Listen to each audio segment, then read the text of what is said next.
T20 world cup அதிரடியா தொடங்கியிருக்கு. நம்மளும் கொஞ்சம் அதிர்ச்சியாவே தொடங்கியிருக்குன்னு தான் ஹார்ட் எடுத்துக்கணும்னு. அட்டாக்காக வந்திருக்கு. ஸோ நேத்து மேட்சை பத்தின உங்க ஒப்பீனியன் சார் எப்படி இருந்தது? அந்த இந்தியா யூஎஸ்ஏ வந்து ரொம்ப த்ரில்லிங்காக இருந்தது என்னை பொறுத்த வரைக்கும். ஏன்னா ஒரே ஒரு மிஸ்டேக் பண்ணாங்க யூஎஸ்ஏ. ம். அந்த சூரியகுமார் கேட்சை விட்டாங்க ஆ அட் 15 ஆர் சம்திங். அது மட்டும் பிடிச்சிருந்தாக்கா கதை கந்தலாயிருக்கும். ஓகே. அதில் கொஸ்டினே கிடையாது.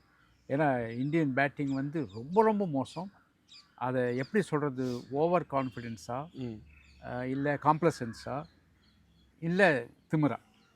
இந்த எனக்கு இந்த ஏற்கனவே சொல்லியிருக்கேன் நான். ஆ அதனால் எனக்கு என்னமோ திமிருன்னு தோன்றுறது. ஏன்னா விக்கெட்ஸ் விழுந்தது எல்லாத்தையும் பார்த்தா யாருமே போல்டோ எல்பிள்பிளோ ஆகலை. இல்லை. எல்லாம் ஏரில் அடித்து அவுட்டு. ம்.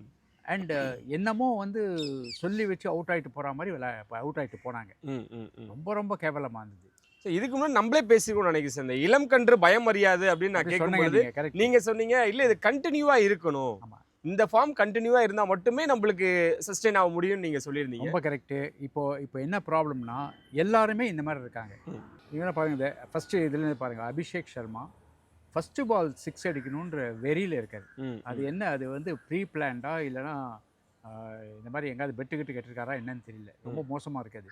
இது வரைக்கும் 6-7 இன்னிங்ஸில் 4 இன்னிங்ஸ் ஃபஸ்ட்டு பால் அவுட் ஆகிருக்காரு அவர். ஃபஸ்ட்டு பால் அவுட் ஆகுதுங்கிறது இட்ஸ் எ மேட்னஸ். அது ஓப்பனர் வந்து ஃபஸ்ட்டு பால் அவுட் ஆகுது டீமுக்கு வந்து ரொம்ப கெடுதல். ம். ம். ம். அது வந்து கண்டினியூஸாக பண்ணிகிட்ருக்காரு. அவரை டிசிப்ளின் பண்ணணும். Okay. I am using the word discipline.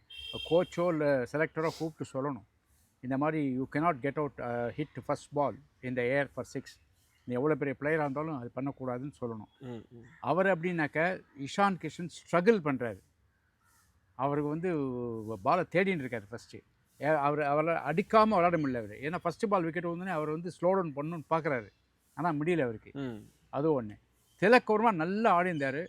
அவர் என்ன பண்ணார், அவரும் அந்த புல் அடிக்க போய் அவுட் ஆகிட்டார். இது ஏன்னு தெரியல. இது கடைசி, அதாவது 15 ஓவருக்கு அப்புறம் கூட அடிச்சிருக்கலாம். ஓகே. இப்போ 15 ஓவருக்கு அப்புறம் நமக்கு விக்கெட் இல்லாமல் போயிடுது கடைசியில். ம். ம். அந்த மாதிரி சுச்சுவேஷன் வராமல் 15 ஓவரில் 2-3 விக்கெட் டவுன் ஆயிருந்ததுனாக்கா அதுக்கப்புறம் ஈஸி வந்து அடிக்குது. Okay. அது பண்ணாமல் எல்லாரும் தூக்கி அடிச்சு அவுட் ஆனாங்க. இது ரொம்ப கேவலம் வந்து சிவம் துபை. சிவம் துபே. அவர் ரொம்ப மட்டமாக ஆடினார். அவரோட ஒரு சைடு தெரியுது.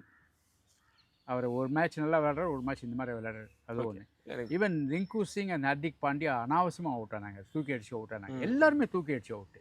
அசார் பட்டேல் எல்லாருமே. கடைசியில் வருண் சக்கரவர்த்தி ரன் அவுட் ஆனாங்க. அது ஒன்று தான் வந்து பேட்டில் படாத அவுட். மற்ற எல்லாம் தூக்கி அடிச்சு அவுட்.